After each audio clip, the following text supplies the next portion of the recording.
ओम पूज्याय राघवेन्द्राय सत्यधर्मरताय च भजतां कल्पवृक्षाय नमतां ಕಾಮಧೇನವೇ. ಸಮಸ್ತ ಶ್ರೀ ಸರಳ ಪರಿಹಾರ ಜ್ಯೋತಿಷಾಲಯ ಸದಸ್ಯರೆಲ್ಲರಿಗೂ ಈ ನಿಮ್ಮ ರಾಘವೇಂದ್ರ ಹರಿತ ಸಗುರುಜಿ ಮಾಡುವ ನಮಸ್ಕಾರಗಳು. ಸಮಸ್ತ ಮಿಥುನ ರಾಶಿಯ ಜಾತಕರಿಗೆ SSP ಜ್ಯೋತಿಷಾಲಯ ಯೂಟ್ಯೂಬ್ ಚಾನಲ್ಗೆ ಸ್ವಾಗತ ಸುಸ್ವಾಗತ. ಈ ದಿನ ನಾವು ಪರಾಭವ ನಾಮ ಸಂವತ್ಸರ ಒಂದು ಫಲಾಫಲಗಳು ಮತ್ತು ಅನುಕೂಲಗಳು ಅನಾನುಕೂಲಗಳು ಪರಿಹಾರಗಳು ಯಾವೆಲ್ಲ ರೀತಿಯಲ್ಲಿರುತ್ತೆ ಮತ್ತು ಈ ಒಂದು ಸಂವತ್ಸರದಲ್ಲಿ ನಿಮಗೆ ಸಿಗುವಂತಹ ಭಾಗ್ಯಗಳು ಮತ್ತು ಒಂದಿಷ್ಟು ಯೋಗಗಳು ಏನೆಲ್ಲ ಕೂಡಿ ಬಂದಿದೆ, ಯಾವೆಲ್ಲ ಶುಭ ಕಾರ್ಯಗಳು ನಡೆಯುವಂಥದ್ದಾಗುತ್ತೆ ಅದೆಲ್ಲವನ್ನು ಒಂದೊಂದಾಗಿ ತಿಳಿದುಕೊಳ್ಳೋಣ. ಅದಕ್ಕಿಂತ ಮುಂಚಿತವಾಗಿ ಒಂದು ಖುಷಿಯ ವಿಚಾರ. ಈ ನಮ್ಮ SSP ಜ್ಯೋತಿಷಾಲಯವು 15,000 ಸಬ್ಸ್ಕ್ರೈಬನ್ನು ಕಂಪ್ಲೀಟ್ ಮಾಡಲಾಗಿದೆ, ಅಂದರೆ ಪೂರ್ಣಗೊಳಿಸಲಾಗಿದೆ. ಇದಕ್ಕೆಲ್ಲ ಕಾರಣ ನಿಮ್ಮ ಒಂದು ಸಹಕಾರ ಮತ್ತು ನಿಮ್ಮ ಒಂದು ಮೆಚ್ಚುಗೆಯ ವ್ಯಕ್ತಪಡಿಸಿದ್ದಕ್ಕಾಗಿ ಇದೆಲ್ಲವೂ ಆಗಿದೆ ಅಂತಲೇ ಹೇಳ್ಬೋದು. ಈ ಒಂದು ಎಲ್ಲ ಕ್ರೆಡಿಟು ನಿಮಗಾಗಿ ಸೇರುತ್ತೆ ಹಾಗೂ ನಿಮಗೇ ಸೇರುತ್ತೆ ಅಂತಲೂ ಹೇಳ್ಬೋದು. ಸೊ ಈ ಒಂದು ಶುಭ ಸಂದರ್ಭದಲ್ಲಿ ಮಿಥುನ ರಾಶಿಯವರಿಗೆ ನಾವು ಈ ಒಂದು ಪರಾಭವ ನಾಮ ಸಂವತ್ಸರದ ಒಂದು ವಿಶೇಷ ಫಲದೊಂದಿಗೆ ಈ ಒಂದು ವಿಶೇಷ ಸಂತೋಷದ ವಿಷಯವನ್ನು ಹಂಚಿಕೊಂಡಿದ್ದೇವೆ. ಬನ್ನಿ ಹಾಗಾದರೆ ಈ ಒಂದು ಮಿಥುನ ರಾಶಿಯವರಿಗೆ ಈ ಪರಾಭವ ನಾಮ ಸಂವತ್ಸರ ಯಾವೆಲ್ಲ ರೀತಿಯ ಅನುಕೂಲತೆಗಳಿಂದ ಕೂಡಿದೆ.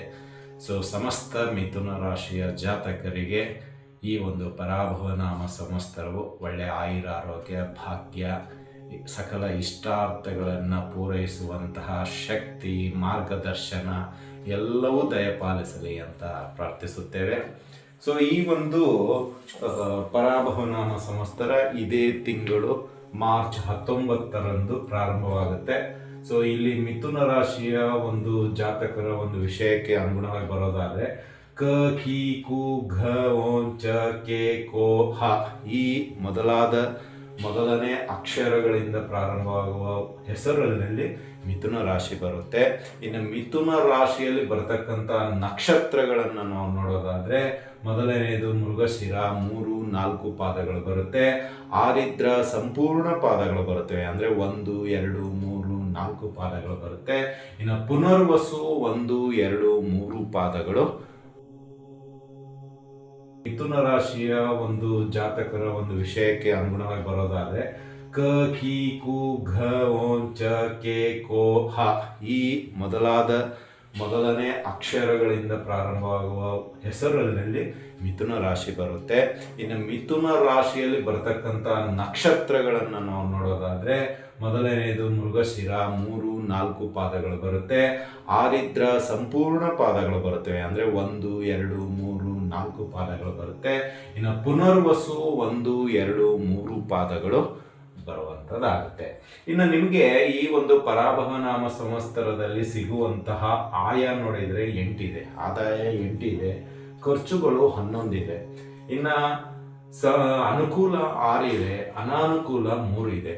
ಅಂದರೆ ಇಲ್ಲಿ ಸ್ವಲ್ಪ ನಿಮಗೆ ಈ ವರ್ಷ ಅನುಕೂಲವು ತುಂಬ ಚೆನ್ನಾಗಿ ಕೂಡಿ ಬರುವಂಥದ್ದು ಇದೆ, ಅನಾನುಕೂಲ 3 ಇದೆ, ಮ್ಯಾನೇಜ್ ಮಾಡಬಹುದು. ಅದು ಹೇಗೆ ಎಂಬುದನ್ನು ನೋಡೋಣ. ಇದಿಷ್ಟು ಒಳಗೊಂಡಂತೆ ಇನ್ನು ನಿಮಗೆ ಸ್ವಭಾವ ಮಿಥುನ ರಾಶಿಯವರದು ನಾನು ಸುಮಾರು ವಿಡಿಯೋಗಳನ್ನು ಮಾಡಿ ನಿಮಗೆ ತಿಳಿಸಿರುತ್ತೇನೆ. ನಕ್ಷತ್ರ ಅನುಗುಣವಾಗಿ ಸ್ವಭಾವಗಳನ್ನು ಹೇಳಿದ್ದೀವಿ, ಮಿಥುನ ರಾಶಿ ಅನುಗುಣವಾಗಿ ಸ್ವಭಾವಗಳನ್ನು ಹೇಳಿದ್ದೀವಿ. ಇನ್ನೂ ಬೇಕಾದರೆ ಇದರ ಜೊತೆಗೆ ನಾನು ಆ ಎಲ್ಲ ವಿಡಿಯೋಗಳ ಲಿಂಕನ್ನು ಕೊಡಲಾಗಿರುತ್ತೆ, ಇನ್ನೊಮ್ಮೆ ಕೇಳಿ. ಅನುಕೂಲ ನಿಮಗೂ ಆಗುತ್ತೆ ಮತ್ತು ಬರುವಂತಹ ದಿನಗಳು ಏನೆಲ್ಲ ಮಾಡಬೇಕೆಂಬುದು ಆಗುತ್ತೆ. ಆದರೂ ಸಂಕ್ಷಿಪ್ತವಾಗಿ ನಿಮ್ಮ ಒಂದು ಸ್ವಭಾವ ಗುಣಗಳು ಹೇಳೋದಾದರೆ ಮೊದಲನೆಯದಂದರೆ ಬುದ್ಧಿವಂತರು. ಮಿಥುನ ರಾಶಿಯಲ್ಲಿ ಅತಿಯಾದ ಬುದ್ಧಿವಂತರು, ಅಂದರೆ 2 ತಲೆಯಲ್ಲಿ ಒಂದು ತಲೆಗೆ ಕಂಟ್ರೋಲ್ ಮಾಡೋದೇ ಕಷ್ಟ ಅಂಥದ್ರಲ್ಲಿ ನಿಮಗೆ 2 ತಲೆ ನಿಮ್ಮ ಸಿಂಬಲೇ ಹೇಳ್ತಾ ಇದೆ. ಅಂದರೆ ಇಲ್ಲಿ ಅಡ್ವಾನ್ಸ್ ಆಗಿರ್ತೀರ, ಒಂದು ಎರಡನೇದ್ದು ವೇಗ ಜಾಸ್ತಿ ಇರುತ್ತೆ. ಯಾವುದೇ ಕೆಲಸ ಕಾರ್ಯಗಳಾಗಿರಲಿ ಒಂಥರ ನೀವು ಚಿರತೆ ಇದ್ದಂಗೆ, ಸ್ಪೀಡ್ ಕಂಟ್ರೋಲ್ ಮಾಡಲಿಕ್ಕಾಗಲ್ಲ ನಿಮಗೆ, ಅಷ್ಟು ಸ್ಪೀಡ್ ಚೆನ್ನಾಗಿರುತ್ತೆ. ಅದರಲ್ಲಿ ಎತ್ತಿದ ಕೈ ಬುದ್ಧಿ, ಒಳ್ಳೆ ನಾಲೆಜ್, ಒಂಥರ ನಿಮಗೆ ಮಿನಿ ಗ್ರಂಥಾಲಯ ಅನ್ಬೋದು. ಅಂದರೆ ಒಂದು ಏನೆಲ್ಲ ಬೇಕು ಅದು ತಲೆಯಲ್ಲಿದೆ ಅಷ್ಟೇ. ಮಿನಿ ಗ್ರಂಥಾಲಯ ಅಂದರೆ ಒಂಥರ ಯಾವ್ಯಾವ ನಾಲೆಜ್ ಬೇಕೋ ಅದೆಲ್ಲವೂ ನಿಮ್ಮ ತಲೆಯಲ್ಲಿ ತುಂಬಿಕೊಂಡಿದೆ. ಜಸ್ಟ್ ಒಬ್ಬರ ಪರ್ಮಿಷನ್ ಬೇಕಷ್ಟೇ. ಆ ಪರ್ಮಿಷನ್ನು ಅಂದರೆ ಒಂದು ಪ್ಲಾಟ್ಫಾರ್ಮ್, ಪರ್ಮಿಷನ್ ಅಂದರೆ ಒಂದು ಪ್ಲಾಟ್ಫಾರ್ಮ್ ಅಷ್ಟೇ. ಅದು ಸಿಕ್ತು ಅಂದರೆ ಇನ್ನು ಲೈಫ್ ಟರ್ನ್ ಆಗೋಗ್ಬಿಡುತ್ತೆ. ಸೊ ಆ ರೀತಿಯಲ್ಲಿ ಇರುವಂಥವ್ರು. ಇನ್ನು ಎಲ್ಲ ವಿಷಯ ಗ್ರಹಿಸುವಂಥ ಶಕ್ತಿ, ಅಂದರೆ ಈ ವಿಷಯ ನನಗೆ ಗೊತ್ತಿಲ್ಲ ಅಂತಲೂ ಹೇಳ್ಬೋದು. ಬಟ್ ಗೊತ್ತಿಲ್ಲ ಅಂತ ಹೇಳಿದ್ರೆ ಅದು ತಪ್ಪಾಗುತ್ತೆ. ಅಂದರೆ ಇಲ್ಲಿ ಪ್ರತಿ ವಿಷಯನೂ ನೀವು ಎಕ್ಸ್ಪ್ಲೈನ್ ಮಾಡ್ತೀರಾ, ವಿತ್ ಎಕ್ಸಾಂಪಲ್ ಜೊತೆ ಹೇಳ್ತೀರಾ. ಅಂದರೆ ತುಂಬ ಚೆನ್ನಾಗಿ ನಿಮಗೆ ಅಡ್ವಾನ್ಸ್ ಆಗಿ ಗೊತ್ತಾಗುವಂಥದ್ದು ಕೆಲವು ಇದೆ, ಕೆಲವು ಟೆಕ್ನಿಕ್ ವೈಸು ಗೊತ್ತಿದೆ, ಕೆಲವು ಧಾರ್ಮಿಕ ವೈಸ್ ಗೊತ್ತಿದೆ. ಅಂದರೆ ಯಾವ ವಿಷಯ ಆ ವ್ಯಕ್ತಿಗೆ ಅರ್ಥ ಆಗುತ್ತೆ ಆ ಒಂದು ಮಾರ್ಗದಲ್ಲಿ ಹೋಗಿ ನೀವು ಅರ್ಥೈಸುವಂಥದ್ದು ಇದೆಯಲ್ಲ, ಅದು ತುಂಬ ಸಂತೋಷದ ವಿಷಯ. ಅಂಥ ಬುದ್ಧಿಯನ್ನು ನೀವು ಮಿಥುನ ರಾಶಿಯವರು ಹೊಂದಿದ್ದೀರಾ ಅಂತಲೇ ಹೇಳ್ಬೋದು. ಇನ್ನು ಅದೇ ರೀತಿಯಾಗಿ ಎಲ್ಲರೊಂದಿಗೆ ಹೊಂದುವ ಜಾತಕರು, ಅಂದರೆ ಈ ಮಿಥುನ ರಾಶಿಯವರು ಎಲ್ಲಿರ್ತಾರೆ ಒಂದು ಬೋರ್ ಬರಲ್ಲ. ಅಂದರೆ ಅಲ್ಲಿ ಎಂಟರ್ಟೈನ್ಮೆಂಟ್ ಜಾಸ್ತಿ ಇರುತ್ತೆ. ಅಂದರೆ ಸದಾ ನಗ್ತಾ ಇರ್ತಾರೆ, ನಗಿಸ್ತಾ ಇರ್ತಾರೆ, ಎಲ್ಲರನ್ನೂ ಒಂಥರ ಖುಷಿ ಖುಷಿಯಾಗಿ ಇರುವಂತೆ ನೋಡ್ಕೊಳ್ತಾರೆ. ಆ ಅಟ್ಮಾಸ್ಫಿಯರ್ ಎಲ್ಲ ಒಂಥರ ಏನಂತೀರ, ನಗೆಯ ಅಲೆಯಲ್ಲಿ ತೇಲಾಡುವಂಥದ್ದಾಗಿರುತ್ತೆ. ಅಂದರೆ ಎಲ್ಲರೂ ಇವರನ್ನು ಮೆಚ್ಚುಗೆ ವ್ಯಕ್ತಪಡಿಸ್ತಾರೆ, ಇವರನ್ನು ಹಿಂಬಾಲಕರು ಜಾಸ್ತಿ ಇರ್ತಾರೆ, ಏನಂತೀರ ನೀವು ಫಾಲೋವರ್ಸ್ ಅಂತೀರಲ್ಲ ಅದು ಜಾಸ್ತಿ ಇರುತ್ತೆ. ಮತ್ತು ಇವರು ಒಂಥರ ಅಟ್ರಾಕ್ಟಿವ್ ಆಗಿರುತ್ತೆ, ಡ್ರೆಸ್ ಕೋಡ್ ಚೆನ್ನಾಗಿರುತ್ತೆ, ಮುಖದ ಲಕ್ಷಣ ನೋಡ್ತಾ ಇದ್ರೆ ನೋಡ್ಬೇಕನ್ಸುತ್ತೆ. ಇನ್ನು ಮಾತುಗಳು ಒಂಥರ ಮಧುರ, ಕೇಳ್ತಾ ಇದ್ರೆ ಕೇಳಬೇಕನ್ಸುತ್ತೆ, ಒಂಥರ ಉತ್ಸಾಹ ಇರುತ್ತೆ. ಇವರ ಮಾತುಗಳಿಂದ ಪ್ರೇರಣೆ ಆಗುವಂಥದ್ದಾಗುತ್ತೆ, ಚೇಂಜ್ ಆಗುವಂಥದ್ದಾಗುತ್ತೆ, ಇವರ ಮಾತಿನಿಂದ ಧೈರ್ಯ ಬರುವಂಥದ್ದಾಗುತ್ತೆ, ಸಾಹಸದಿಂದ ಮುನ್ನುಗ್ಗುವಂಥದ್ದು ಆಗುತ್ತೆ. ಅಂದರೆ ಸುಮಾರಿದೆ ಮಿಥುನ ರಾಶಿಯವರು ಹೇಳ್ತಾ ಹೋದರೆ ಒಂದು ದಿನಾನೂ ಸಾಲದು ಗುಣಗಳ ಬಗ್ಗೆ. ಬಟ್ ಆದರೂ ಸಂಕ್ಷಿಪ್ತವಾಗಿ ಹೇಳೋದಾದರೆ ತಾಳ್ಮೆ ಒಂದು ಬಿಟ್ಟರೆ ಎಲ್ಲ ಇದೆ. ಇವರಿಗೆ ತಾಳ್ಮೆ ಕಡಿಮೆ. ಅಂದರೆ ಒಂಥರ ಇವ್ರದ್ದು ಹೇಗಂದರೆ ಸ್ಟಾರ್ಟಿಂಗಲ್ಲಿ ಚೆನ್ನಾಗಿ ತೊಗೊಳ್ತಾರೆ, ಕೊನೆ ಹಂತದಲ್ಲಿ ಎಲ್ಲ ಎಡವಟ್ ಮಾಡ್ಕೊಂಡ್ಬಿಡ್ತಾರೆ. ಅದೊಂದು ಮೈನಸ್ ಇದೆ, ತಾಳ್ಮೆ ಒಂದು ಮೈನಸ್ ಇದೆ. ಅದನ್ನು ನಾನು ಸುಮಾರು ಸತ ಹೇಳಿದ್ದೀನಿ. ಇನ್ನೂ ಒಮ್ಮೆ ಇದರ ಜೊತೆಗೆ ಲಿಂಕಲ್ಲಿ ಎಲ್ಲವನ್ನ ಹಾಕಿರ್ತೀನಿ, ಒಮ್ಮೆ ನೋಡಿ ನಿಮಗೂ ಗೊತ್ತಾಗುತ್ತೆ. ಇನ್ನು ಅದೇ ರೀತಿಯಾಗಿ ಉತ್ತಮ ಮಾತುಗಾರಿಕೆ, ಹಾಸ್ಯ ಪ್ರಜ್ಞೆ, ಮುಂಚೆನೇ ಹೇಳ್ಬಿಟ್ಟಿದೆ, ಒಳ್ಳೆ ಕಮ್ಯುನಿಕೇಷನ್. ಸೊ ಮಿಥುನ ರಾಶಿಯವರು ಯಾರಿದ್ದಾರೆ, ಆ್ಯಂಕರ್ ಆಗ್ತಾರೆ, ಪ್ರೊಫೆಸರ್ ಆಗ್ತಾರೆ, ಜ್ಯೋತಿಷ್ಯಕಾರರಾಗ್ತಾರೆ, ಮತ್ತು ಒಂದು ರೀತಿಯಲ್ಲಿ ಶಿಕ್ಷಕರ ವೃಂದ ಅಂತೀವಲ್ಲ ಅದು ಆಗ್ಬೋದು. ಇನ್ನಿತರ ಯಾವುದಾದ್ರೂ ಸ್ಪೀಚು, ಈಗ ರಾಜಕಾರಣಿಗಳು ಒಳ್ಳೆ ಮಾತಾಡ್ತಾ ಇದ್ದರೆ ಆದಷ್ಟು ಮಿಥುನ ರಾಶಿಯ ಜಾತಕರೇ ಇರ್ತಾರೆ. ಅಂದರೆ ಅಷ್ಟು ಮಾತಿನಲ್ಲಿ ಹಿಡಿತ, ಎದುರಾಳಿನ ಹೇಗೆ ಮಾತಾಡಿದರೆ ಅವನು ಸ್ಪಂದನೆ ಕೊಡ್ತಾನೆ ಅನ್ನೋ ಒಂದು ಲೆಕ್ಕಾಚಾರ ಇವ್ರ ಹತ್ರ ಅದು ಗ್ರಹಿಕೆ ಆಗೋಗ್ಬಿಟ್ಟಿರುತ್ತೆ. ಆಮೇಲೆ ಒಂಥರ ಅಡ್ವಾನ್ಸ್ ಆಗಿ ಹಿಡಿದಿಟ್ಕೊಂಡು ಬಿಟ್ಟಿರ್ತಾರೆ. ಎಲ್ಲಿ ಬೋರ್ ಹೊಡಿದೇ ಇರುವಂಗೆ ಕರೆಕ್ಟಾಗಿ ಪಾಯಿಂಟ್ ಟು ಪಾಯಿಂಟ್ ಮಾತಾಡುವಂಥದ್ದಾಗುತ್ತೆ ಅಂತಲೇ ಹೇಳ್ಬೋದು. ಇನ್ನು ಅದೇ ರೀತಿಯಾಗಿ ಒಟ್ಟಿಗೆ 3-4 ಕೆಲಸ ಮಾಡುವ ಕಲೆ ಒಂದೇ. ಅದೇನಲ್ಲ, 2 ತಲೆ, ಒಂದು ತಲೆಗೆ 1, 2ನೇ ತಲೆಗೆ 2, ಒಂದು ಎಕ್ಸ್ಟ್ರಾ ಬೋನಸ್ಸು. ಅಂದರೆ ಒಟ್ಟಿಗೆ 3-4 ಕೆಲಸಗಳನ್ನು ಕೈ ಹಾಕ್ತಾರೆ. ಒಂದರಲ್ಲೇ ತೃಪ್ತಿ ಅಂತೂ ಖಂಡಿತವಾಗಿ ಸಾಧ್ಯ ಇಲ್ಲ ಮಿಥುನ ರಾಶಿಯ ಜಾತಕರಿಗೆ. ಇದರಿಂದ ಏನಾಗುತ್ತೆ ಅಂದರೆ ಒಮ್ಮೆ ಎಡವಟ್ಟು ಮಾಡ್ಕೊಂಡ್ಬಿಡ್ತಾರೆ. ಅಂದರೆ ಹೆಜ್ಜೆ ಈಗ 1 ವೇ ಆಯಿತು ಅಂದಾಗ ಏನು ಮಾಡಲಿಕ್ಕಾಗಲ್ಲ. ಈಗ 2 ವೇ ಇದ್ದಾಗ ಹೋಗ್ಬೋದು ಬರ್ಬೋದು. ಆದರೆ ಇಲ್ಲಿ ನಿಮ್ಗೆ ಏನಾಗುತ್ತೆ ಅಂದರೆ ಎಕ್ಸ್ಟ್ರಾ ಓವರ್ ಕಾನ್ಫಿಡೆನ್ಸು ಅದು ಸ್ವಲ್ಪ ಮಿಥುನ ರಾಶಿಯವರಿಗೆ ಜಾಸ್ತಿ ಇರುತ್ತೆ. ಈ ಓವರ್ ಕಾನ್ಫಿಡೆನ್ಸ್ ಇಂದರೆ ಕೆಲವೊಮ್ಮೆ ಎಡವಟ್ಟುಗಳು ಮಾಡ್ಕೊಂಡ್ಬಿಡ್ತೀರಾ, ಸರಿಯಾದ ನಿರ್ಧಾರ ತೆಗೆದುಕೊಳ್ಳಿಕ್ಕೆ ಆಗೋದಿಲ್ಲ. ಈಗ 4 ಕಡೆ ಮಾರ್ಗಗಳು ಸಿಕ್ಕಾಗ ಯಾವ ಮಾರ್ಗ ಅಂತ ಹೋಗ್ತೀರಾ, ಯಾವುದು ಸುಲಭ ಅಂತ ಆಯ್ಕೆ ಮಾಡೋದರಲ್ಲಿ ನೀವು ತಪ್ಪು ಮಾಡ್ಕೊತೀರಾ ಅಂತಲೇ ಹೇಳ್ಬೋದು. ಇನ್ನು ಹೊಸ ವಿಷಯ ಕಲಿಯಲು ಆತುರ ಜಾಸ್ತಿ. ಅದೇ ರೀತಿಯಲ್ಲಿ ಶ್ರದ್ಧೆ, ಆತುರ ಪ್ಲಸ್ ಶ್ರದ್ಧೆ ಎರಡೂ ಇದೆ. ಹೊಸ ವಿಷಯ ಎಂಥದೇ ಇರಲಿ ಅದನ್ನು ನೀವು ಕಲಿಯುವಂಥವ್ರಾಗ್ತೀರಾ ಅಂತಲೇ ಹೇಳ್ಬೋದು. ಇನ್ನು ಅದೇ ರೀತಿಯಾಗಿ ನಿಮ್ಮದು ಒಂದು ಮೈನಸ್ ಇನ್ನೊಂದಂದರೆ ಮಾನಸಿಕ ಒತ್ತಡ, ಖಿನ್ನತೆ. ಯಾರಾದರೂ ನಿಮ್ಮ ಬಗ್ಗೆ ಅಪ್ರಚಾರ ಮಾಡುವಂಥದ್ದಾಗಿರಲಿ, ಅಥವಾ ಕೆಟ್ಟ ಮಾತುಗಳು ಆಡುವಂಥದ್ದಾಗಿರಲಿ, ಅಥವಾ ನಿಮ್ಮ ಸೋಲು ಅಂದರೆ ವೈಯಕ್ತಿಕವಾಗಿ ಯಾವುದೋ ಒಂದು ಸೋಲು ಆಯಿತು ಅಂದರೆ ಖಿನ್ನತೆಗೆ ಹೋಗ್ಬಿಡ್ತೀರಾ, ಒಂಥರ ಬೇಜಾರಾಗ್ಬಿಡ್ತೀರಿ. ಅದರಿಂದ ಹೊರಗಡೆ ಬರೋದು ಇದೆ ಅಲ್ಲ, ಅದು ತುಂಬ ಟೈಮ್ ತಗೊಳುತ್ತೆ. ಸೊ ಸುಮಾರು ಜನರ ಒಂದು ರಿಲೇಷನ್ಶಿಪ್ ಕಟ್ ಮಾಡ್ಕೊಳ್ತೀರಾ, ಯಾರ ಜೊತೆ ಸರಿಯಾಗಿ ಮಾತನಾಡೋದು ಸಾಧ್ಯ ಆಗೋದಿಲ್ಲ, ಊಟ ರುಚಿಸೋದಿಲ್ಲ, ಅನೇಕ ರಾತ್ರಿಗಳು ನಿದ್ರೆ ಬರೋದಿಲ್ಲ. ಈ ಎಲ್ಲ ಸಮಸ್ಯೆಗಳು ನಿಮಗೆ ನಿಮ್ಮ ಸ್ವಯಂಕೃತ ಅಪರಾಧದಿಂದ ಆಗಿರುತ್ತೆ ಅಷ್ಟೇ. ಅಂದರೆ ನಿಮ್ಮ ತಪ್ಪುಗಳಿಂದಲೇ ಈ ಎಲ್ಲವೂ ಆಗಿರುತ್ತೆ. ಬಟ್ ಅದಕ್ಕಾಗಿ ಮಾನಸಿಕ ಒತ್ತಡ, ಖಿನ್ನತೆ ಮತ್ತು ಇವೆಲ್ಲ ಹೊಂದಿಕೊಂಡಿರುವಂತೆ ಏಕಾಂಗಿಯ ಜೀವನ, ಅಂದರೆ ಒಂಥರ ಏಕಾಂಗಿ ಆಗೋಗ್ಬಿಡ್ತೀರಾ. ಯಾರು ನಿಮಗೆ ಸಪೋರ್ಟ್ ಬರಲ್ಲ, ಯಾರು ಅವ್ನು ಬುದ್ಧಿವಂತ ಬಿಡಪ್ಪ, ಅವ್ನಿಗೆ ಯಾರು ಹೇಳ್ತಾರೆ ಅಂತ ಹೇಳ್ತೀವಿ, ದೂರ ಸರಿದು ಬಿಡ್ತಾರೆ. ಸೊ ಯಾರು ನಿಮಗೆ ಆ ಒಂದು ಸಮಯದಲ್ಲಿ ಸಹಾಯ ಮಾಡಲು ಬರುವುದಿಲ್ಲ. ನೀವು 10 ಜನಕ್ಕೆ ಸಹಾಯ ಮಾಡಿದ್ರೆ ನಿಮ್ಮ ಒಂದು ವಿಷಯಕ್ಕೆ ಬಂದರೆ ಒಬ್ಬರು ಸಹಾಯ ಮಾಡೋದಿಲ್ಲ. ಇದು ನೆನ್ಪಿಟ್ಕೊಳ್ಳಿ ಮಿಥುನ ರಾಶಿಯ ಜಾತಕರಿಗೆ. ಇನ್ನು ಇವರು ತಿಂಡಿ ಪೋತರು, ಅಂದರೆ ಊಟ ಸರಿಯಾಗಿ ಮಾಡ್ತಾರೆ. ಅದೇ ರೀತಿಯಾಗಿ ಹೊಸ ಹೊಸ ತಿಂಡಿಗಳು ಬೇಕು. ಈಗ ತಿಂದಿರೋದು ಮಧ್ಯಾಹ್ನ ತಿನ್ನು ಅಂದರೆ ಆಗೋದಿಲ್ಲ, ಮಧ್ಯಾಹ್ನ ಬೆಳಿಗ್ಗೆ ತಿಂದಿರೋದು ರಾತ್ರಿನೂ ಅದೇ ಅಂದರೂ ತಿನ್ನೋದಿಲ್ಲ. ಅಂದರೆ ಒಂಥರ ಇವರಿಗೆ ಫ್ರೆಶ್ ಆಗಿರಬೇಕು. ಪ್ರತಿಯೊಂದು ತಿಂಡಿ ಒಂಥರ ಸ್ವಾದಿಷ್ಟ ರೀತಿಯಲ್ಲಿ ಇರಬೇಕು. ಅಂದರೆ ಭೋಜನ ಪ್ರಿಯರು ಅಷ್ಟೇ, ಸಿಂಪಲ್ ಆಗಿ ಹೇಳ್ಬೇಕಂದ್ರೆ ಭೋಜನ ಪ್ರಿಯರು. ಸೊ ಇದಿಷ್ಟು ಸ್ವಭಾವಗಳು ಸಂಕ್ಷಿಪ್ತವಾಗಿ ತಿಳಿಸಿದ್ದೀನಿ. ಸೊ ಬೇಜಾರು ಮಾಡ್ಕೋಬೇಡಿ, ಸ್ವಲ್ಪ ಲೆಂತಿ ಆಗುತ್ತೆ. ಯಾಕಂದರೆ ಮಿಥುನ ರಾಶಿಯವರ ವಿಷಯಕ್ಕೆ ಬಂದರೆ 2 ತಲೆದು ಸೇರಿಸಿ ಹೇಳಬೇಕು. ಹಾಗಾಗಿ ತಮ್ಮಲ್ಲಿ ತಾಳ್ಮೆ ಇರಲಿ. ಯಾಕೆಂದರೆ ತಾಳ್ಮೆ ಇಲ್ಲ ಅಂತ ಹೇಳಿದರೆ ಗುರುಗಳೇ ಅಂತ ಹೇಳಬೇಡಿ, ಸ್ವಲ್ಪ ತಾಳ್ಮೆ ತಗೊಳ್ಳಿ. ಈ ಒಂದು ಪರಾಭವ ನಾಮ ಸಂವತ್ಸರ ನಿಮಗೆ ಒಳ್ಳೆಯದು ಮಾಡಲಿ ಅಂತ ಹೇಳ್ತಾ, ಇನ್ನು ಈ ಒಂದು ಪರಾಭವ ನಾಮ ಸಂವತ್ಸರದಲ್ಲಿ ಅನುಕೂಲ ವಿಷಯಗಳಂತ ನೋಡೋದಾದರೆ ನಿಮಗೆ ಅನುಕೂಲಗಳು ಯಾವೆಲ್ಲ ಅನುಕೂಲಗಳು ನಿಮಗೆ ಸಿಗುತ್ತೆ ಅಂತ ಹೇಳಿದ್ರೆ, ಮೊದಲನೆಯದು ವೃತ್ತಿಯಲ್ಲಿ ಬದಲಾವಣೆ ಆಗುತ್ತೆ, ಜವಾಬ್ದಾರಿಗಳು ಜಾಸ್ತಿ ಆಗುತ್ತೆ. ವೃತ್ತಿಯಲ್ಲಿ ಬದಲಾವಣೆ ಖಂಡಿತವಾಗಿ ನೀವು ಮಾಡುವಂತಹ ಕೆಲಸ ಕಾರ್ಯಗಳಲ್ಲಿ ಬದಲಾವಣೆ ಆಗುವಂಥದ್ದಾಗುತ್ತೆ. ನೀವು ಇರುವಂತಹ ಜಾಗದಲ್ಲಿ ಅಥವಾ ನೀವು ಇರುವಂತಹ ಕಂಪನಿಯಲ್ಲಿ ನಿಮಗೆ ರೆಸ್ಪಾನ್ಸಿಬಿಲಿಟಿ ಜಾಸ್ತಿ ಆಗುತ್ತೆ, ಅಧಿಕಾರ ಹಸ್ತಾಂತರಿಸಲಾಗುತ್ತೆ, ಮತ್ತು ನಿಮಗೆ ಕೊಡುವಂತಹ ಗೌರವಾದಿಗಳು ಜಾಸ್ತಿ ಆಗುತ್ತೆ, ನಿಮ್ಮ ಸಂಬಳ ಜಾಸ್ತಿ ಆಗುತ್ತೆ, ಪ್ರಮೋಷನ್ ಸಿಗುತ್ತೆ, ಮತ್ತು ನಿಮ್ಮ ಗೌರವದಿಂದ ಕೆಲವು ಕಂಪ್ನಿಗಳಿಗೆ ಹೆಚ್ಚು ಪ್ರಖ್ಯಾತಿ ಹೊಂದುವಂಥದ್ದಾಗುತ್ತೆ. ಅಂದರೆ ನಿಮ್ಮ ಒಂದು ಮುಂದಾಳತ್ವದಲ್ಲಿ ನಡೆಯುವಂಥದ್ದಾಗುತ್ತೆ ಇದು ಈ ಒಂದು ಪರಾಭವ ನಾಮ ಸಂವತ್ಸರದಲ್ಲಿ ಅಂತ ಹೇಳ್ಬೋದು. ಇನ್ನು ಅದೇ ರೀತಿಯಾಗಿ ನಿರುದ್ಯೋಗಿಗಳು, ಅಂದರೆ ಯಾರ ಉದ್ಯೋಗ ಹುಡುಕ್ತಾ ಇದ್ದೀರೋ ಅವರಿಗೆ ಒಳ್ಳೆ ಕಂಪನಿಯಲ್ಲಿ ಕೆಲಸ ಸಿಗುವಂಥದ್ದಾಗತ್ತೆ ಅಂತಲೇ ಹೇಳ್ಬೋದು. ಅಂದರೆ ಇಲ್ಲಿ ಇದಕ್ಕೆಲ್ಲ ಕಾರಣ ಅಂತ ಹೇಳಿದ್ರೆ ಒಂದು ಗುರು, ಅಂದರೆ ಇದೆಲ್ಲ ಬದಲಾವಣೆ ನಿಮಗೆ ಹೆಚ್ಚು ಕಡಿಮೆ ಜೂನ್ 2ನೇ ತಾರೀಕು ಗುರು ನಿಮ್ಮ ರಾಶಿಯಿಂದ ಕರ್ಕಾಟಕ ರಾಶಿಗೆ ಹೋಗ್ತಾರೆ, ಮತ್ತೆ ಡಿಸೆಂಬರಲ್ಲಿ ಸಿಂಹ ರಾಶಿಗೆ ಹೋಗ್ತಾರೆ, ಮತ್ತೆ ಕರ್ಕಾಟಕ ರಾಶಿಗೆ ಹೋಗ್ತಾರೆ. ಹೀಗೆ ಸ್ವಲ್ಪ ಇಲ್ಲಿ ಗುರು ಬದಲಾವಣೆ ಇದೆ. ಬಟ್ ಜೂನ್ ನಂತರ ನಿಮಗೆ ಒಳ್ಳೆ ಅಭಿವೃದ್ಧಿ ಇದೆ. ಯಾಕೆಂದರೆ ನಿಮ್ಮ ರಾಶಿಯಿಂದ ಕರ್ಕಾಟಕ ರಾಶಿಗೆ ಹೋದಾಗ 2ನೇ ಸ್ಥಾನ ಆಗುತ್ತೆ. ಇಲ್ಲಿ 2ನೇ ಸ್ಥಾನ ಮತ್ತು ಶನಿ 10ನೇ ಸ್ಥಾನ, 10ನೇ ಸ್ಥಾನದಲ್ಲಿ ಶನಿ ಇದ್ದಾನೆ, 2ನೇ ಸ್ಥಾನದಲ್ಲಿ ಗುರು ಇದ್ದಾನೆ, ರಾಹು ಕೇತು ಒಂಥರ ಇಲ್ಲಿ 9ನೇ ಸ್ಥಾನದಲ್ಲಿ ರಾಹು ಬರ್ತಾನೆ, ನಿಮಗೆ 3ನೇ ಸ್ಥಾನದಲ್ಲಿ ಕೇತು ಇದ್ದಾನೆ.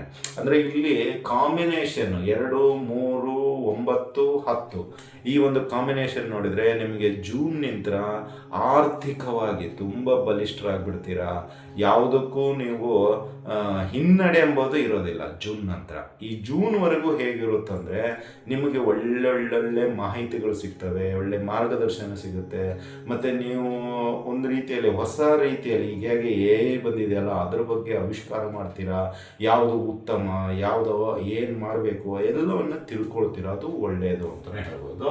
ಇನ್ನು ಅದೇ ರೀತಿಯಾಗಿ ಶ್ರಮಕ್ಕೆ ತಕ್ಕ ಒಳ್ಳೆಯ ಪ್ರತಿಫಲ, ನೀವು ಎಷ್ಟು ಕಷ್ಟಪಟ್ಟು ಕೆಲಸ ಮಾಡ್ತೀರೋ ಅಷ್ಟು ಒಳ್ಳೆಯ ಕೂಲಿ ಸಿಗುತ್ತೆ ಅಂತ ಹೇಳ್ಬೋದು. ಅಂದರೆ ಕೂಲಿ ಅಂದರೆ ನಿಮ್ಮ ಒಂದು ಪ್ರತಿಫಲ ಅಂದರೆ ಅಷ್ಟು ಚೆನ್ನಾಗಿರುತ್ತೆ.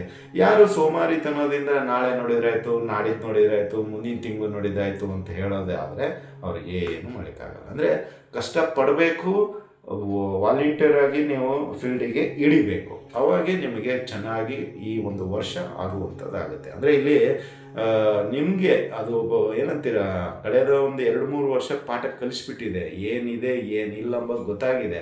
ಸೊ ಹೀಗಾಗಿ ಈ ಪರಾವಲಂಬ ಸಂವತ್ಸರ ಏನು ಮಾಡುತ್ತಂದರೆ ನಿಮ್ಮನ್ನು ಉತ್ಸಾಹ, ಧೈರ್ಯ, ಸಾಹಸ ದೊಂದಿಗೆ ಮುನ್ನುಗ್ಗಿಸುತ್ತದೆ. ಎದ್ದೇಳು, ನಿನ್ನ ಈಗ ಮಲ್ಕೊಂಡಿರೋದು ಸಾಕು ಅಂತ ಯಾರೋ ಬಂದು ನಮ್ಮನ್ನು ಎಬ್ಬಿಸ್ತಾರೆ, ಎದ್ದೇಳ್ತೀವಿ, ಪೂಜೆ ಮಾಡ್ತೀವಿ, ನಮಸ್ಕಾರ ಮಾಡ್ತೀವಿ, ದೇವ್ರನ್ನ ನಮಸ್ಕಾರ ಹೋಗ್ತಾ ಇರೋದು ಅಷ್ಟೇ. ಅಂದರೆ ಇಲ್ಲಿ ನಿಮಗೆ ಜವಾಬ್ದಾರಿನೂ ಜಾಸ್ತಿ ಆಗುತ್ತೆ, ಶ್ರಮನೂ ಜಾಸ್ತಿ ಆಗುತ್ತೆ, ಅದೇ ರೀತಿ ಪ್ರತಿಫಲನೂ ಸಿಗುತ್ತೆ ಅಂತಲೇ ಹೇಳ್ಬೋದು. ಇನ್ನು ಮೂರನೇದ್ದು ವಿಷಯಕ್ಕೆ ಬರೋದಾದ್ರೆ ಹೊಸ ಉದ್ಯೋಗ ಪ್ರಾಪ್ತಿಯಾಗುತ್ತೆ. ಅಂದರೆ ಹೊಸ ಹೊಸ ಉದ್ಯೋಗ ನೀವು ಯಾರ್ಯಾರೆಲ್ಲ ಹುಡುಕ್ತಾ ಇದ್ದೀರೋ ಅವರಿಗೆ ನಿಮ್ಮ ಕನಸಿನ ಒಂದು ಕಂಪನಿ ಆಗಿರ್ಬೋದು, ನಿಮ್ಮ ಕನಸಿನ ಒಂದು ಕೆಲಸ ಆಗಿರ್ಬೋದು ಸಿಗುವಂಥದ್ದಾಗುತ್ತೆ. ಇನ್ನು ಅದೇ ರೀತಿಯಾಗಿ ಹೊಸ ವ್ಯಾಪಾರ ಪ್ರಾರಂಭ ಮಾಡ್ತೀರಾ, ಒಳ್ಳೆ ಒಳ್ಳೆ ವ್ಯಾಪಾರ, ಏನಂತೀರಾ, ಅದಕ್ಕೆ ಬೇಕಾಗುವಂತಹ ಆರ್ಥಿಕ ಸೌಲಭ್ಯ, ಅವಕಾಶಗಳು ಎಲ್ಲವೂ ನಿಮಗೆ ಕೂಡಿ ಬರುವಂಥದ್ದಾಗತ್ತೆ. ಈ ಜೂನ್ ನಂತರ ಒಳ್ಳೆಯ ಒಂದು ಬಿಸ್ನೆಸ್ಗೆ ಯಾರಾದರೂ ಕೈ ಹಾಕೋಗಿದ್ರೆ ಜೂನ್ 2ನೇ ತಾರೀಕು ನಂತರ ನೀವು ಹಾಕಿ ಒಳ್ಳೆಯ ಅಭಿವೃದ್ಧಿ ಆಗುವಂಥದ್ದಾಗುತ್ತೆ ಆ ವ್ಯಾಪಾರ ಅಂತಲೇ ಹೇಳ್ಬೋದು. ಇನ್ನು ಅದೇ ರೀತಿಯಾಗಿ ಮಾತಿನ ಶೈಲಿಯಲ್ಲಿ ಬದಲಾವಣೆ ಮಾಡ್ಕೊಳ್ತೀರಾ, ಅದು ತುಂಬ ಸಂತೋಷ. ಈ ಮಿಥುನ ರಾಶಿಯವರು ಸಾಮಾನ್ಯವಾಗಿ ಮಾತಿನಲ್ಲಿ ಹಿಡಿತಾ ಇರುವಂಥವರು, ಕೌಶಲ್ಯ ಉಳ್ಳವಂಥವರು, ಮಾತಿನಲ್ಲಿ ಹಿಡಿದು ಹಾಕುವಂಥವರು, ಮಾತಿನಲ್ಲಿ ಮರಳು ಮಾಡುವಂಥವರು, ಮಾತಿನಲ್ಲಿ ಎಲ್ಲರನ್ನು ಸಮಾಧಾನ ಪಡಿಸುವಂಥವರು, ಅಂತಹ ರಾಶಿ ಈ ಮಿಥುನ ರಾಶಿ. ಸೊ ಹೀಗಾಗಿ ಈ ಒಂದು ಪರಾಭವ ನಾಮ ಸಂವತ್ಸರದಲ್ಲಿ ಏನಾಗುತ್ತಂದ್ರೆ ನಿಮ್ಮ ಮಾತಿನ ಶೈಲಿ, ಮಾತು ಎಲ್ಲವೂ ಬದಲಾವಣೆ. ಒಂದು ಶಿಸ್ತು ಬರುತ್ತೆ, 2 ತಾಳ್ಮೆ ಬರುತ್ತೆ, 3 ನಿಮ್ಮ ಮಾತುಗಳು ಕೇಳ್ತಾ ಇದ್ರೆ ಕೇಳ್ತಾನೇ ಇರಬೇಕನ್ಸುತ್ತೆ. ಆ ರೀತಿಯಲ್ಲಿ ಮಿಥುನ ರಾಶಿಯವರಿಗೆ ಈ ಪರಾಭವ ನಾಮ ಸಂವತ್ಸರ ಕೂಡಿ ಬರುವಂಥದ್ದಾಗುತ್ತೆ. ಇನ್ನು ಅದೇ ರೀತಿಯಾಗಿ ರಾಜಕೀಯ, ಧಾರ್ಮಿಕ, ಸಾಮಾಜಿಕ ಕ್ಷೇತ್ರದಲ್ಲಿ ಎತ್ತಿದ ಕೈ, ಯಾರೆಲ್ಲ ರಾಜಕೀಯಗಳು ಇದ್ದೀರೋ, ಈಗ ಕುಮಾರಸ್ವಾಮಿ ಆಗಿರ್ಬೋದು, ಅವ್ರದ್ದು ಮಿಥುನ ರಾಶಿ. ಸೊ ಈ ಒಂದು ಜೂನ್ ನಂತರ ಅವರಿಗೆ ಬದಲಾವಣೆ ಸಖತ್ತಾಗಿ ಕೂಡಿ ಬರುವಂಥದ್ದಾಗತ್ತೆ. ಈ ಕಳೆದ 2-3 ವರ್ಷಗಳಲ್ಲಿ ಅವರು ಏನು ಸ್ವಲ್ಪ ಕಷ್ಟ ನಷ್ಟ ಏನು ಅನುಭವಿಸಿದ್ರು ಅದೆಲ್ಲವೂ ದೂರವಾಗುತ್ತೆ. ಮುಂದೆ ಉಜ್ವಲ ಭವಿಷ್ಯ ಇದೆ. ಆ ರೀತಿಯಲ್ಲಿ ಇನ್ನಿತರ ಮಿಥುನ ರಾಶಿಯ ಜಾತಕರು ಯಾರೆಲ್ಲ ಮಿಥುನ ರಾಶಿಯಲ್ಲಿ ಇದ್ದೀರೋ ಅವರಿಗೆ ಈ ಪರಾಭವ ನಾಮ ಸಂವತ್ಸರವು ಒಳ್ಳೆಯ ಏಳಿಗೆ, ಒಂಥರ ನಾಯಕನಾಗುವ ಎಲ್ಲ ಲಕ್ಷಣಗಳು ಈ ಒಂದು ಪರಾಭವ ನಾಮ ಸಂವತ್ಸರದಲ್ಲಿದೆ. ಇನ್ನು ಅದೇ ರೀತಿಯಾಗಿ ಧಾರ್ಮಿಕ ಕ್ಷೇತ್ರದಲ್ಲಿ ಆಗಿರ್ಬೋದು, ಸಾಮಾಜಿಕ ಕ್ಷೇತ್ರದಲ್ಲಾಗಿರ್ಬೋದು ನಿಮಗೆ ಮುಂದಾಳತ್ವ ವಹಿಸಿಕೊಂಡು ಕೆಲಸ ಮಾಡುವಂಥದ್ದಾಗುತ್ತೆ ಅಂತಲೇ ಹೇಳ್ಬೋದು. ಇನ್ನು ನಿಮಗೆ ಹಳೆಯ ಸಾಲಗಳು, ಮನೆ, ಪೀಠೋಪಕರಣ, ವಾಹನ ಇವೆಲ್ಲವೂ ಪ್ರಾಪ್ತಿಯಾಗುತ್ತೆ. ಆರ್ಥಿಕವಾಗಿ ಬಲಿಷ್ಠರಾಗ್ತೀರಾ. ಇದು ಒಂದು ಪರಾಭವ ನಾಮ ಸಂವತ್ಸರದಲ್ಲಿ ಹೈಲೈಟ್ ಆಗೋದು. ಅಂದರೆ ನಿಮ್ಮ ಮನೆ ಆಗಿರ್ಬೋದು, ಮನೆ ಇಲ್ಲದವ್ರಿಗೆ ಮನೆ, ಯಾರಾದರೂ ವಾಹನ ಬೇಕು ಅಂತ ಆಸೆ ಪಡ್ತಾ ಇದ್ರಲ್ಲ ಅದು ಸಿಗುವಂಥದ್ದಾಗುತ್ತೆ, ಪೀಠೋಪಕರಣ ಬರುವಂತಾಗುತ್ತೆ. ಇನ್ನು ಆರ್ಥಿಕವಾಗಿ ಬಲಿಷ್ಠರಾಗ್ಬಿಡ್ತೀರಾ, ತುಂಬ ಸ್ಟ್ರಾಂಗ್ ಆಗಿಬಿಡ್ತೀರಾ. ಆದಾಯ ನಿಮಗೆ ಇಲ್ಲಿ 8 ಅಂತ ಹೇಳ್ತಾ ಇದ್ವಿ, ಬಟ್ ಇಲ್ಲಿ ನಿಮ್ಗೆ ಏನಾಗುತ್ತೆ, ಜೂನ್ನಿಂದ ಬದಲಾವಣೆ ಆಗುತ್ತೆ. ಗುರು ಯಾವಾಗ ನಿಮ್ಮ ರಾಶಿಯಿಂದ ಕರ್ಕಾಟಕ ರಾಶಿಗೆ ಬರ್ತಾರೆ, ನಿಮ್ಮ ಆರ್ಥಿಕ ಮೂಲಗಳೇನಿದೆಯಲ್ಲ 1 to ಡಬಲ್ ಆಗ್ಬೋದು, 3 ಆಗ್ಬೋದು, 4 ಆಗ್ಬೋದು, ಅದು ನಿಮಗೆ ಊಹೆಯನ್ನೇ ಮಾಡಲಿಕ್ಕಾಗಲ್ಲ. ಆ ರೀತಿಯಲ್ಲಿ ಆದಾಯದ ಪ್ರಮಾಣ ಏರಿಕೆ ಆಗುವಂಥದ್ದಾಗುತ್ತೆ ಅಂತಲೇ ಹೇಳ್ಬೋದು. ಇನ್ನು ಅದೇ ರೀತಿಯಾಗಿ ಈ ಒಂದು ಸಮಯದಲ್ಲಿ ಅಂದರೆ ಈ ಒಂದು ಪರಾಭವ ನಾಮ ಸಂವತ್ಸರದಲ್ಲಿ ನಿಮಗೆ ಒಂದು ಧೈರ್ಯ, ತಾಳ್ಮೆ, ಮುತುವರ್ಜಿ ಈ 3 ಚೆನ್ನಾಗಿ ನಿಮಗೆ ಕೂಡಿ ಬರೋದು. ಅದಕ್ಕೆ ಹೇಳ್ತಾ ಇರೋದು, ಇಲ್ಲೇನಾಗುತ್ತೆ ಪರಾಭವ ನಾಮ ಸಂವತ್ಸರದಲ್ಲಿ ಒಂದು ಮಾತಿನಲ್ಲಿ ನೀವು ಸರಿಯಾಗಿ ಇದ್ದಿದ್ದೇ ಆದಲ್ಲಿ ನಿಮ್ಮನ್ನು ಯಾರು ಟಚ್ ಮಾಡಲಿಕ್ಕಾಗಲ್ಲ. ಸೊ ಹಾಗಾಗಿ ಮಾತಿನಲ್ಲಿ ಬದಲಾವಣೆ ಮೊದಲಿದ್ದೇ ಆಗ್ತಾ ಇದೆ. ಸ್ವಯಂ ಅಂದರೆ ಏನಂತೀರಾ, ಅದಕ್ಕೆ ಶಿಸ್ತು ಮಾಡ್ತಾ ಇದ್ದೀರಾ. ಮತ್ತು ಒಂಥರ ಗ್ರಾಮರ್ ಅಂತೀವಲ್ಲ, ಅದು ಎಲ್ಲವೂ ಕ್ರೋಢೀಕರಣ ಮಾಡಿಕೊಂಡು ಮಾತಾಡ್ತೀರಾ. ಕೌಶಲ್ಯ ಸಖತ್ತಾಗಿದೆ. ಕಮ್ಯುನಿಕೇಷನ್ ಅದ್ರ ಬಗ್ಗೆ ಮಿಥುನ ರಾಶಿಯವರಿಗೆ ಹೇಳಲಿಕ್ಕೆ ಅವಶ್ಯಕತೆ ಇಲ್ಲ. ಅದು ಎಲ್ಲಿದು ಹುಡುಕ್ತಿರೋ ವರ್ಡ್ಗಳು ಗೊತ್ತಾಗೋದಿಲ್ಲ. ಆ ರೀತಿಯಲ್ಲಿ ತುಂಬ ಚೆನ್ನಾಗಿ ಕೂಡಿ ಬರುವಂಥದ್ದಾಗಿರುತ್ತೆ ಅಂತಲೇ ಹೇಳ್ಬೋದು. ಇನ್ನು ಉಳಿತಾಯ ಯೋಜನೆಗೆ ಕೈ ಹಾಕ್ತೀರಾ. ಈ ಒಂದು ಪರಾಭವ ನಾಮ ಸಂಸ್ಥೆ ಇಷ್ಟು ದಿನ ಉಳಿತಾಯ ಎಂಬುದೇ ಇಲ್ಲ. ಸಾಧ್ಯವಾದಷ್ಟು ಮಿಥುನ ರಾಶಿಯ ಜಾತಕರಿಗೆ ಉಳಿತಾಯ ಎಂಬುದೇ ಇಲ್ಲ. ಇನ್ನು ಹೇಗೋ ಎಕ್ಸಿಟ್ ಅದೇ ಸ್ಪೀಡಲ್ಲಿ ಇರುತ್ತೆ. ನೀವು 10 ರೂಪಾಯಿ ತಂದರೆ 11 ರೂಪಾಯಿ ಖರ್ಚು ಮಾಡ್ತೀರಾ, 1 ರೂಪಾಯಿ ಮತ್ತೆ ನಿಮ್ಮದೇ ಹಳೆಯದು ಯಾವುದೋ ಉಳಿತಾಯ ಸೇರಿ ಖರ್ಚಾಗಿರುತ್ತೆ. ಬಟ್ ಈ ಪರಾಭವ ಲಾಭ ನಮ್ಮ ಸಂವತ್ಸರದಲ್ಲಿ ಒಂಥರ ಏನಾಗುತ್ತೆ ಅಂದರೆ ನಿಮಗೆ ಉಳಿತಾಯ ಯೋಜನೆ ಕೂಡಿ ಬರುವಂಥದ್ದಾಗುತ್ತೆ ಅಂತಲೇ ಹೇಳ್ಬೋದು. ಇನ್ನು ವಿದೇಶಿ ಯಾತ್ರೆ ಅದು ಒಳ್ಳೆಯದು.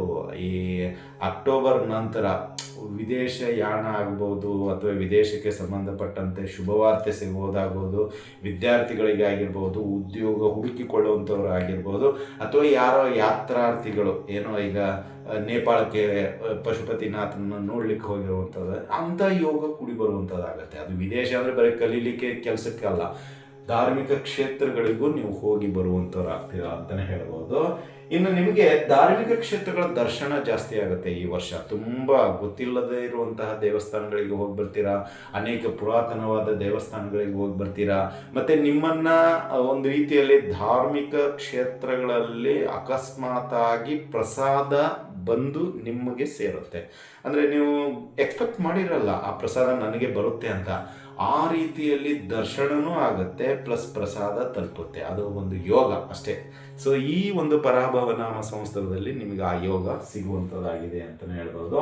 ಇನ್ನು ಸಹೋದರ ಸಹೋದರಿಯರಿಂದ ಸಹಾಯ ಲಭಿಸುತ್ತೆ.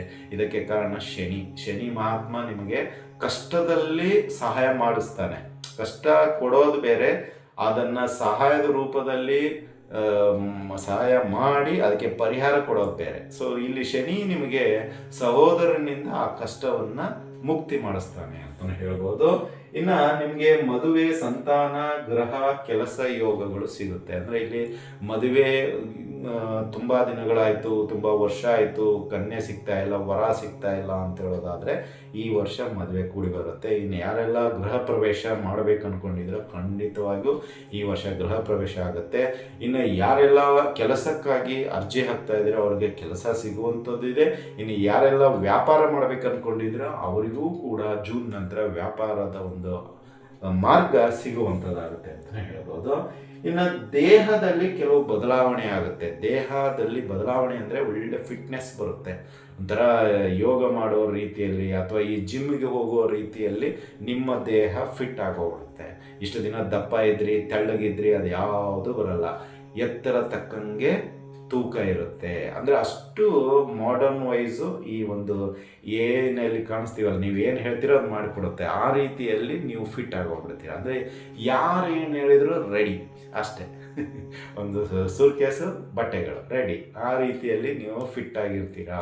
ಅದು ರನ್ನಿಂಗ್ ರೇಸ್ ಆಗಿರಲಿ, ಖೋಖೋ ಆಗಿರಲಿ, ಕ್ರಿಕೆಟ್ ಆಗಿರಲಿ, ವಾಲಿಬಾಲ್ ಆಗಿರಲಿ, ಯಾವುದೇ ಹೇಳ್ತೀರೋ ಅದಕ್ಕೆ ರೆಡಿ ಅಂತ ಹೇಳ್ತೀರ. ಆ ರೀತಿಯಲ್ಲಿ ಬಾಡಿ ಫಿಟ್ನೆಸ್ ಇರುತ್ತೆ ಅಂತಲೇ ಹೇಳ್ಬೋದು. ಇನ್ನು ನಿಮಗೆ ಆರೋಗ್ಯದಲ್ಲಿ ಗಣನೀಯವಾದ ಸುಧಾರಣೆ. ಈ ಒಂದು ವಿಶ್ವಾವಸುನಾಮ ಸಂವತ್ಸರದಲ್ಲಿ ಏನು ನೀವು ಅನಾರೋಗ್ಯದ ಸಮಸ್ಯೆ ಎದುರಿಸ್ತಾ ಇದ್ದೀರೋ, ಈ ಪರಾಭವ ನಾಮ ಸಂವತ್ಸರದಲ್ಲಿ ಅದು ಇರೋದಿಲ್ಲ. ತುಂಬ ಆರೋಗ್ಯವಾಗಿ ನೀವು ಇರುವಂಥವ್ರು ಆಗ್ತೀರಾ.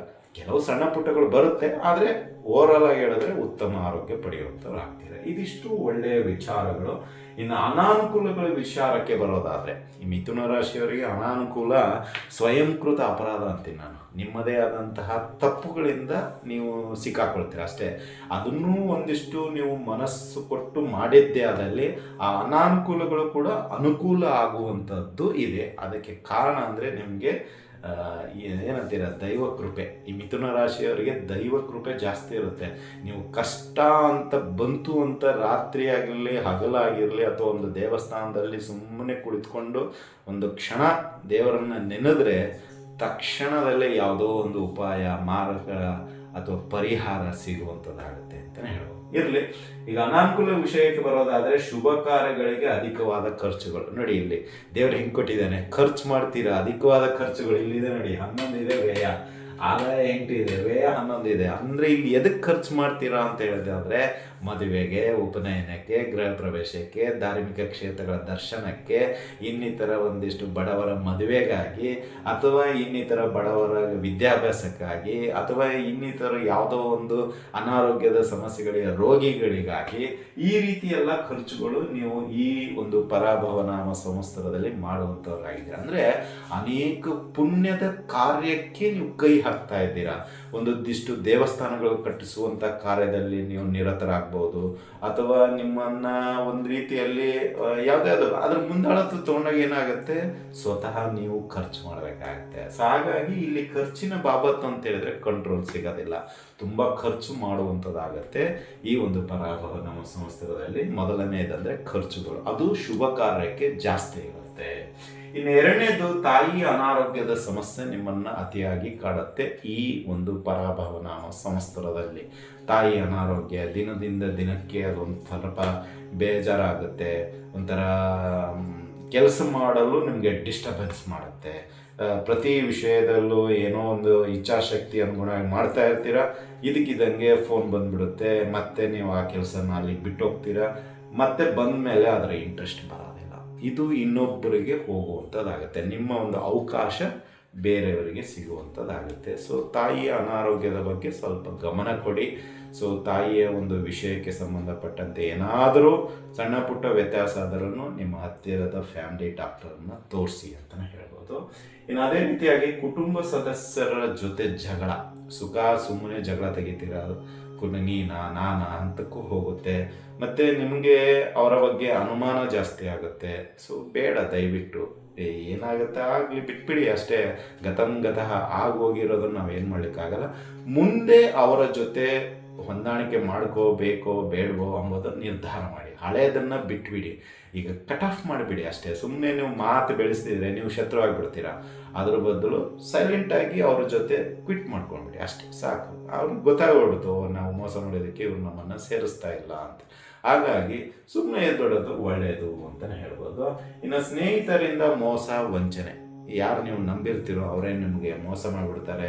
ಒಂದು ರೀತಿಯಲ್ಲಿ ಆರ್ಥಿಕವಾಗಿ ಆಗಿರ್ಬೋದು, ಕೆಲಸದಲ್ಲಾಗಿರ್ಬೋದು, ಅಥವಾ ನಿಮ್ಮ ಪ್ರಾಜೆಕ್ಟಲ್ಲಾಗಿರ್ಬೋದು, ಅಥವಾ ಮದುವೆ ಕಾರ್ಯದಲ್ಲಾಗಿರ್ಬೋದು, ಯಾವುದು ರಾಜಕೀಯದಲ್ಲಾಗಿರ್ಬೋದು, ಧಾರ್ಮಿಕದಲ್ಲಾಗಿರ್ಬೋದು, ಸಾಮಾಜಿಕದಲ್ಲಾಗಿರ್ಬೋದು, ನೀವು ಎಲ್ಲಿರ್ತೀರೋ ಅಲ್ಲಿ ನಿಮಗೆ ನಿಮ್ಮ ಸ್ನೇಹಿತರು, ನಿಮ್ಮ ಕೊಲೀಗು ಅಥವಾ ನಿಮ್ಮ ದೂರದ ಸಂಬಂಧಿ ಯಾರಂತರಾದರೂ ನೀವು ಮೋಸ ವಂಚನೆಗೆ ಒಳಗಾಗ್ತೀರ. ಒಂದು ಸ್ವಲ್ಪ ಹುಷಾರಾಗಿರಿ. ಆ ವ್ಯಕ್ತಿಯಿಂದ ದೂರ ಇರೋದೇ ತುಂಬ ಒಳ್ಳೆಯದು ಅಂತಲೇ ಹೇಳ್ಬೋದು. ಇನ್ನು ಅದೇ ರೀತಿಯಾಗಿ ಸಣ್ಣ ಪುಟ್ಟ ಅಪಘಾತಗಳು ಈ ಒಂದು ಪರಾಭವ ನಾಮ ಸಂಸ್ಥೆಯಲ್ಲಿ ಆಗುವಂಥದ್ದಾಗುತ್ತೆ. ಅಂದರೆ ಇಲ್ಲಿ ವಾಹನ ಓಡಿಸ್ಬೇಕಾದ್ರೆ ಸ್ವಲ್ಪ ಎಚ್ಚರಿಕೆಯಿಂದ ಓಡಿಸಿ. ಏಕೆಂದರೆ ಇದು ಸ್ವಲ್ಪ ಸ್ಪೀಡು ಓವರ್ಟೇಕ್ ಮಾಡೋದನ್ನು ದಯವಿಟ್ಟು ಮಾಡಲು ಹೋಗಬೇಡಿ ಮಿಥುನ ರಾಶಿಯ ಜಾತಕರು. ದಯವಿಟ್ಟು ಅರ್ಥ ಮಾಡ್ಕೊಳ್ಳಿ. ಏಕೆಂದರೆ ನಿಮ್ಮನ್ನು ನಂಬಿ ಸುಮಾರು ಜನರಿದ್ದಾರೆ, ಅವರಿಗೆ ಮೋಸ ಮಾಡಿದಂಗೆ ಆಗುತ್ತೆ. ಹಾಗಾಗಿ ನಮಗೋಸ್ಕರ ಆದರೂ ನೀವು ಗಾಡಿಯನ್ನು ನಾಳೆಯಿಂದ ನಿಧಾನವಾಗಿ ಓಡಿಸಿ. ಇದರಿಂದ ನಿಮಗೇನು ತೊಂದರೆ ಇಲ್ಲ. ಒಂದು ವೇಳೆ ನೀವು ಓವರ್ಟೇಕು, ಅಹಮ್ಮು, ಏನೋ ಈಗೋ ಅಂತಿರಲ್ಲ, ಅದು ಏನಾದರೂ ಆದರೆ ಸಣ್ಣ ಪುಟ್ಟ ಅಪಘಾತಗಳಾಗ್ಬೋದು, ದೊಡ್ಡದು ಆಗ್ಬೋದು, ಮೈಕೈ ಏಟು ಬೀಳ್ಬೋದು. ಸೊ ಗಾಯ ಒಂದಿಷ್ಟು ದಿನಗಳು ಇರ್ಬೋದು. ಹಾಗಾಗಿ ಸ್ವಲ್ಪ ಎಚ್ಚರಿಕೆಯಿಂದ ಇರಿ ಅಂತಲೇ ಹೇಳ್ಬೋದು. ಇನ್ನು ನಿಮಗೆ ಅಹಂ ಜಾಸ್ತಿ ಆಗುತ್ತೆ. ಯಾಕೆಂದರೆ ಈ ವರ್ಷ ಚೆನ್ನಾಗಿರುತ್ತೆ, ಎಲ್ಲವೂ ಕೂಡಿ ಬರ್ತಾ ಇದೆ, ಎಲ್ಲ ಭಾಗ್ಯಗಳು ಸಿಗ್ತಾ ಇದೆ. ಇಲ್ಲೇನಾಗೋಗ್ಬಿಡುತ್ತೆ, ನೆಗೆಟಿವ್ ಆಲೋಚನೆ ಜಾಸ್ತಿ ಬಂದ್ಬಿಡುತ್ತೆ. ಸೊ ಈ ಒಂದು ಸಮಯದಲ್ಲಿ ನಿಮ್ಮ ಏನಂದರೆ ವ್ಯಾಘ್ರ ರೂಪದಲ್ಲಿ ಮಾತಾಡೋದು, ಒಂಥರ ವ್ಯಂಗ್ಯವಾಗಿ ಮಾತಾಡೋದು, ಒಂಥರ ಏನೇನೋ ಬದಲಾವಣೆಗಳು ಆಗುತ್ತೆ. ಇದರಿಂದ ನಿಮಗೆ ಒಂದು ಸ್ವಲ್ಪ ಈ ರಿಲೇಷನ್ಶಿಪ್ಪಲ್ಲಿ ಬಿಗಡಾಯಿಸುವಂಥದ್ದಾಗತ್ತೆ ಅಂತ ಹೇಳ್ಬೋದು. ಇನ್ನು ಅದೇ ರೀತಿಯಾಗಿ ಅಕ್ಟೋಬರ್ ನಂತರ ನಿಮಗೆ ಅನಾರೋಗ್ಯದ ಸಮಸ್ಯೆ ಕಾಡುವಂಥದ್ದಾಗುತ್ತೆ. ಯಾಕಂದರೆ ಇಲ್ಲಿ ಅಕ್ಟೋಬರಲ್ಲಿ ಮತ್ತೆ ಗುರು ಬದಲಾವಣೆ ಆಗುವಂಥದ್ದಾಗುತ್ತೆ. ಸೊ ಇದರಿಂದ ಏನಾಗುತ್ತೆ ಅಂದರೆ ನಿಮಗೆ ಆರೋಗ್ಯದಲ್ಲಿ ಸ್ವಲ್ಪ ಬದಲಾವಣೆ, ಮತ್ತು ಜಾಗದ ಬದಲಾವಣೆ. ಅಂದರೆ ನಿಮ್ಮ ಊರಿನಿಂದ ಇನ್ನೊಂದು ಊರಿಗೆ ಹೋಗಬೇಕಾಗುತ್ತೆ, ಅಲ್ಲಿ ನೀರಿಂದು, ಊಟದ್ದು ಯಾವುದೋ ಒಂದು ತೊಂದರೆಯಿಂದ ಅನಾರೋಗ್ಯದ ಸಮಸ್ಯೆ. ಕಣ್ಣುಗಳಿಗೆ ತೊಂದರೆ ಇದೆ. ಸೊ ಕಣ್ಣುಗಳನ್ನು ಆದಷ್ಟು ರಕ್ಷಣೆ ಮಾಡಿಕೊಳ್ಳಿ. ಈ ಒಂದು ಪರಾಭವ ನಾಮ ಸಂವತ್ಸರದಲ್ಲಿ ಕಣ್ಣು ಉರಿಯಾಗಿರ್ಬೋದು, ಅಥವಾ ಈಗ ನಮ್ಮ ಹಾಗೆ ನಿಮಗೆ ಸ್ಪೆಕ್ಸ್ ಬರ್ಬೋದು, ಅಥವಾ ಅತಿಯಾದ ಒಂದಿಷ್ಟು ಕಂಪ್ಯೂಟ್ರು, ಏನಂತಾರೆ ಲ್ಯಾಪ್ಟಾಪು, ಮೊಬೈಲು ಇವು ನೋಡ್ತಾ ಇರೋದರಿಂದ ಕಣ್ಣು ದೃಷ್ಟಿ ಸ್ವಲ್ಪ ಕ್ಷೀಣಿಸಿರುತ್ತೆ. ಮತ್ತೆ ತೋರಿಸಿ ನಮಗೆ ನೀವು ಸ್ಪೆಕ್ಸ್ ಹಾಕ್ಕೋಬೋದು. ಸೊ ಆದ್ದರಿಂದ ಸ್ವಲ್ಪ ರಾತ್ರಿ ಮಲ್ಕೊಳ್ಳೋ ಮುಂದೆ ಒಂದಿಷ್ಟು ಸೌತೆಕಾಯಿನ ರೌಂಡ್ ಆಕಾರದಲ್ಲಿ ಹಾಕಿ, ಅಥವಾ ಈ ನೀರು ಮಜ್ಜಿಗೆಯನ್ನು ಹತ್ತಿಯಲ್ಲಿ ಎತ್ಬಿಟ್ಟು ರೌಂಡ್ ಶೇಪಲ್ಲಿ ಹಾಕಿ ಇಟ್ಕೊಳ್ಳಿ. ಸ್ವಲ್ಪ ಆದಷ್ಟು ಕಣ್ಣುಗಳನ್ನು ರಕ್ಷಣೆ ಮಾಡ್ಕೊಳ್ಳಿ. ಇನ್ನು ಅದೇ ರೀತಿಯಾಗಿ ಈ ಮೊಳಕಾಲು ನೋವುಗಳು ಜಾಸ್ತಿ ಆಗುತ್ತೆ. ಸೊ ಸ್ವಲ್ಪ ಹುಷಾರಾಗಿರಿ. ಈ ಒಂದು ಅಕ್ಟೋಬರ್ ನಂತರ ಆರೋಗ್ಯದಲ್ಲಿ ಅನಾರೋಗ್ಯದ ಸಮಸ್ಯೆ ಜಾಸ್ತಿ ಕಾಣುವಂಥದ್ದು. ಇನ್ನು ಮಕ್ಕಳ ವಿದ್ಯಾಭ್ಯಾಸಕ್ಕಾಗಿ ಒಂದಿಷ್ಟು ತ್ಯಾಗಗಳನ್ನು ನೀವು ಮಾಡಬೇಕಾಗತ್ತೆ. ಅವರಿಗಾಗಿ ಕೆಲವೊಂದಿಷ್ಟು ಆರ್ಥಿಕವಾಗಿ ಆಗಿರ್ಬೋದು, ಅಥವಾ ಮಾನಸಿಕವಾಗಿ ಆಗಿರ್ಬೋದು, ತುಂಬ ಒಂದಿಷ್ಟು ಇನ್ವಾಲ್ವ್ ಆಗೋಗ್ಬಿಡ್ತೀರ. ಇದರಿಂದ ನಿಮ್ಮ ಒಳ್ಳೆಯ ಸಮಯ ಸ್ವಲ್ಪ ಕಡಿಮೆ ಆಗುತ್ತೆ. ಅಂದರೆ ನಿಮಗೆ ಬರುವಂಥ ಕ್ರೆಡಿಟ್ಸ್ ಏನಿರುತ್ತೆ ಅದು ಬೇರೆಯವ್ರಿಗೆ ಹೋಗುತ್ತೆ ಅಂತಲೇ ಹೇಳ್ಬೋದು. ಅಂದರೆ ಈ ರೀತಿ ಎಲ್ಲ ನಿಮಗೆ ಅನುಕೂಲಗಳು ಅನಾನುಕೂಲಗಳು ಈ ಒಂದು ಪರಾಭವ ನಾಮ ಸಂವತ್ಸರದಲ್ಲಿ ಸಿಗುವಂಥದ್ದಾಗಿದೆ. ಇನ್ನು ಪರಿಹಾರಗಳ ವಿಷಯಕ್ಕೆ ಬರೋದಾದರೆ ಮಿಥುನ ರಾಶಿಯ ಜಾತಕರಿಗೆ ನೀವು ಏನು ಮಾಡಬೇಕು, ಈ ಒಂದು ವರ್ಷದಲ್ಲಿ ಮೊದಲನೇದಾಗಿ ಶ್ರೀ ವಿಷ್ಣು ಸಹಸ್ರನಾಮ ಸ್ತೋತ್ರವನ್ನು ನಿತ್ಯ ಬೆಳಿಗ್ಗೆ ಆಗಿರಲಿ, ಸಾಯಂಕಾಲ ಆಗಿರಲಿ 5:30 to 6:30 ಒಳಗಾಗಿ ಹೇಳಿ. ಅದರಿಂದ ನಿಮಗೆ ಧೈರ್ಯ ಜಾಸ್ತಿ ಆಗುತ್ತೆ, ತಾಳ್ಮೆ ಇನ್ನೂ ಜಾಸ್ತಿ ಬರುತ್ತೆ. ಮೂರನೇದು ಒಳ್ಳೆಯ ಮಾರ್ಗದರ್ಶನ ಸಿಗುತ್ತೆ ಅಥವಾ ಸ್ನೇಹಿತರನ್ನು ನೀವು ಸಂಪಾದನೆ ಮಾಡ್ತೀರಾ. ಇನ್ನು ಎರಡನೇದು ವಾಯುಸ್ತುತಿ. ಇದನ್ನು ಕೂಡ ನೀವು ಅಭ್ಯಾಸ ಮಾಡ್ಕೊಳ್ಳಿ. ನಿತ್ಯ ಬೆಳಗ್ಗೆ ವಿಷ್ಣು ಸಹಸ್ರನಾಮ, ವಾಯುಸ್ತುತಿ, ಶ್ರೀ ರಾಘವೇಂದ್ರ ಸ್ತೋತ್ರ, ಈ ಮೂರನ್ನು ಬಿಟ್ಟೂ ಬಿಡದೆ ನಿತ್ಯ ಪಠಣೆ ಮಾಡಿ. ನೀವು ಊರಲ್ಲಿರಿ, ಹೊರಗಡೆ ಹೋಗಿ, ದೇವಸ್ಥಾನದಲ್ಲಿರಿ, ಪುಣ್ಯಕ್ಷೇತ್ರಗಳಲ್ಲಿ ಹೋಗಿ, ಎಲ್ಲೇ ಹೋಗಿ ಒಂದು ಬುಕ್ಕನ್ನು ತೆಗೆದುಕೊಳ್ಳಿ. ಏನು ಒಂದು 50 ರೂಪಾಯಿ 100 ರೂಪಾಯಿ ಖರ್ಚಾಗ್ಬೋದು, ಅಥವಾ ಒಂದು PDF ಫೈಲ್ನ ಮಾಡಿ ನೀವಾಗಿ ಪ್ರಿಂಟ್ ತಗೊಂಡ್ರು ಒಂದು 50 ರೂಪಾಯಿ ಖರ್ಚಾಗ್ಬೋದು. ಶ್ರೀ ವಿಷ್ಣು ಸಹಸ್ರನಾಮ ಸ್ತೋತ್ರ, ವಾಯುಸ್ತುತಿ, ಶ್ರೀ ರಾಘವೇಂದ್ರ ಸ್ತೋತ್ರ ನಿತ್ಯ ಪಠಣೆ ಮಾಡಿ. ಇದರಿಂದ ನಿಮಗೆ ಮಾತಿನಲ್ಲಿ ಹಿಡಿತ ಸಿಗುತ್ತೆ, ತಾಳ್ಮೆ ಬರುತ್ತೆ, ಪ್ರತಿ ವಿಷಯದಲ್ಲೂ ಒಳ್ಳೆಯ ಮಾರ್ಗದರ್ಶನ, ರಿಸಲ್ಟ್ ಸಿಗುವಂಥದ್ದಾಗತ್ತೆ ಅಂತಲೇ ಹೇಳ್ಬೋದು. ಇನ್ನು ಎರಡನೇದು ಬಡ ವಿದ್ಯಾರ್ಥಿಗಳಿಗೆ, ಯಾರೆಲ್ಲ ನಿಮ್ಮ ಮನೆ ಸುತ್ತಮುತ್ತ ಇದ್ದಾರೋ ಅಥವಾ ನಿಮ್ಮ ಕಣ್ಣಿಗೆ ಕಾಣುವಂಥದ್ದಾಗುತ್ತೋ ಅವರಿಗೆ ಆರ್ಥಿಕವಾಗಿ ಆಗಿರ್ಬೋದು, ವಿದ್ಯೆಗಾಗಿ ಆಗಿರ್ಬೋದು ಸಹಾಯ ಮಾಡಿ. ಇದರಿಂದ ನಿಮಗೇನಾಗುತ್ತಂದರೆ ಆ ಒಂದು ಸರಸ್ವತಿ ದೇವಿಯ ಆಶೀರ್ವಾದ ಸಿಗುವಂಥದ್ದಾಗತ್ತೆ. ಸೊ ಇಲ್ಲಿ ನಿಮಗೆ ಒಳ್ಳೆಯ ರೀತಿಯ ವರ್ಷ ಅಂತಲೇ ಹೇಳ್ಬೋದು. ಅಂದರೆ ಬಡ ವಿದ್ಯಾರ್ಥಿಗಳಿಗೆ ಎಷ್ಟು ಸಹಾಯ, ಯಥಾಭಕ್ತಿ ಯಥಾಶಕ್ತಿ ಮಾಡಿ.